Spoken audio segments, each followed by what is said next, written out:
One of Donald Trump's chief arguments to voters was that he could trigger economic growth.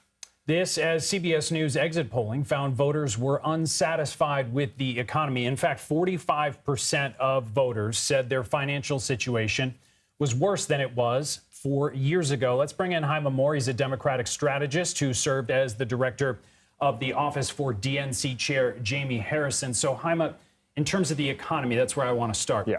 Was the messaging in the Harris campaign direct enough in terms of how their ideas as it relates to the economy were actually better than Trump's? Were they focused and direct enough to voters? Yeah, look, Doug, we got to go back 3 years. And so this started beyond 25 days ago. This was something that Joe Biden was talking about when he became president. And I think one of the things that has been a deficit for the Democrats is we didn't go into offense soon enough. And so when we saw inflation started to go down, job numbers started to go up, we should have been more effective in getting that message out, and we didn't. And so once Kamala Harris became the nominee 105 days ago, it was almost too late to have that message. It's already baked in. I don't know. I'm gonna push you back on that a little bit because I feel like people were sounding the alarm throughout the entire campaign. Democrats across the party saying we're not hammering home this message enough. And I mean, we did hear some of the catchphrases from Harris's campaign. We're not going back, a new way forward, when we fight, we win.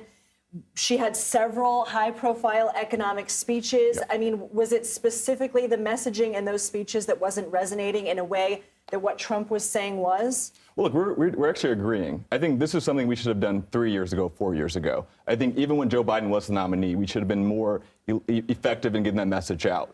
So, look, Kamala Harris talked about the opportunity economy. I think that was something that was one of her strongest points this campaign cycle. But a lot of these things were already baked in. Some of the things that Donald Trump was talking about, there was no specifics about it. These were just sort of platitudes that resonated with people's hearts. Look at the numbers. Inflation has come down. Job numbers have gone up. And so there are economic indicators that have proven that the economy is in a better place than it was 4 years ago.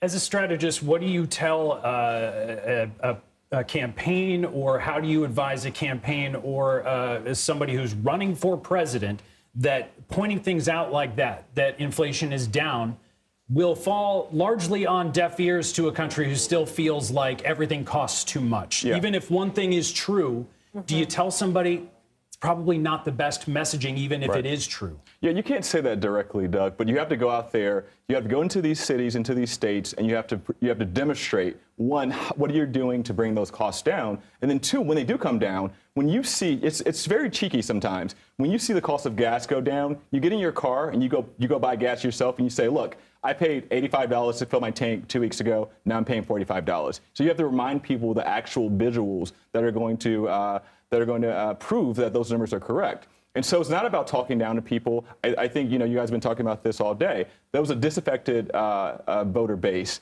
that felt like they were not getting better. But I think there were some realities that were just true that we were just not able to articulate soon enough. Do you think that this election repositions both of the political parties, in which a majority of the electorate now sees Republicans as for the working class and Democrats as for the coastal elites? Yeah, I mean, look, this has been happening for quite some time. I mean, think about, look at black men, look at Latino men, look at Hispanic. These erosions have been happening for over a decade in the Democratic Party to the Republican Party. And so there's been a realignment that's been happening for quite some time. But I do think that this election is probably the clearest picture that's been drawn for us, particularly those of us who are Democrats. But, I mean, I think that's fine. You can't expect, just because someone is a working class person, that they should be a Democrat. I think the spectrum is a much larger than we thought in the past. Hyma Moore, thank you. Thank you.